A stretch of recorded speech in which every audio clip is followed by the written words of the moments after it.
Aujourd'hui, on va essayer de parler sur la méthodologie de la dissertation littéraire. L'autre jour, on s'est parlé sur les différentes parties. On a l'introduction, on a le développement et enfin on a la conclusion. Maintenant, aujourd'hui, on va essayer de sélectionner la conclusion, c'est-à-dire on va essayer de parler sur la conclusion d'une dissertation littéraire. La conclusion aussi est divisée en 3 parties. On a le bilan, on a l'opinion personnelle, on a ouvrir une perspective. Maintenant, je vais essayer de vous décortiquer chaque terme.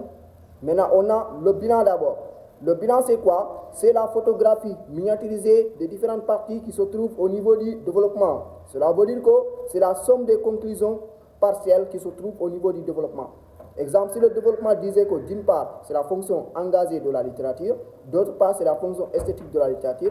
Le bilan, c'est quoi? Vous allez prendre des idées sur la fonction engagée et les idées sur la fonction esthétique, vous allez les réunir ensemble, mais de manière résumée. Vous allez sélectionner en une seule phrase. C'est ça qu'on appelle somme des conclusions partielles. C'est ça qu'on appelle le bilan. Mais vous allez essayer de le réunir en une seule phrase. Ça ne peut pas être un peu long. C'est ça qu'on appelle le bilan. Somme des 2 parties ou somme des 3 parties. Ça, attention, le bilan peut être somme des 3 parties. Parce que le développement, c'est 3 parties. Dans ce cas, le bilan, tu vas prendre les sommes des 3 conclusions partielles, tu vas les coller.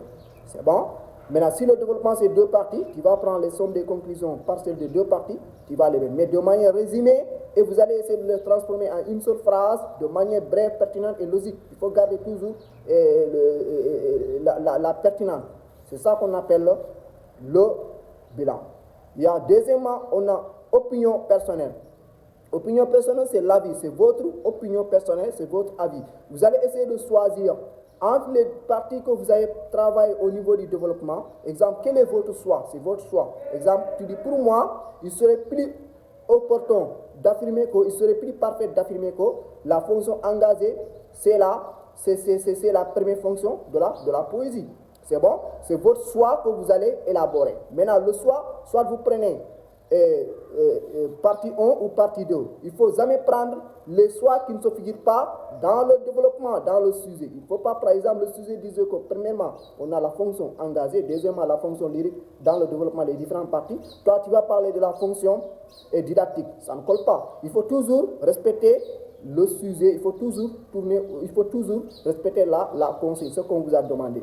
Maintenant, ça qu'on appelle opinion personnelle. Attention, on peut prendre les 2 à la fois. Si le sujet, premièrement, on a fonction engagée et deuxièmement fonction lyrique, je peux dire que pour moi, il serait plus opportun de sélectionner la fonction engagée et la fonction lyrique. C'est votre choix. Soit vous prenez l'un, soit vous prenez l'autre. Ou soit vous sélectionnez les 2 à la fois, mais de manière résumée en sélectionnant en une seule phrase. Ça qu'on appelle opinion personnelle, c'est votre choix, c'est votre opinion. Là, on ne peut rien faire.